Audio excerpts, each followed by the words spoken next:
বন্ধুরা দেখো অসাধারণ একটি হাস্যকর ফানি ভিডিও। আরে বাজান, না না, আমাকে আর হাসপাতালে নাই কামবো না, আমার সময় শেষ, আমি আর বাঁচবো না। আর শোন, আমি তো মরেই যাবো, মরে যাওয়ার আগে তোকে আর কয়েকটা কথা কয়া যায়। তোরা তিনটো ভাই মিলামিশা থাকিস, কোনো নিজেদের মধ্যে বিবাদ টিবাদ করিস না। গেদা শাহিন, শোন, ওই যে উল্লাপাড়ার স্টেশন রোড ওই সাইডটুকু তুই নিস। আচ্ছা আব্বা।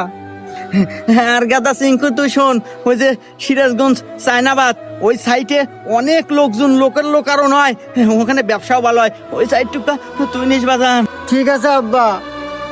বাজান সোহাগ, তুই তো সবচেয়ে ছোট, ওই যে হাটিকুমরুল একটা নতুন ইন্টারচেঞ্জ হতেছে, অনেক কাস্টমারের খুব চাপ, ওই সাইডটুকু তুই নিস বাজান। ঠিক আছে আব্বা। আরে আব্বা, তুমি এনে কোনো টেনশন করো না, তুমি শান্তালে মরো তো। বাহ, কে রে টিঙ্কু, তোর বাপ তো অনেক ভালো মনের মানুষ রে। মরার আগে তিন বেটাক সমান তালের জায়গা তুমি ভাগ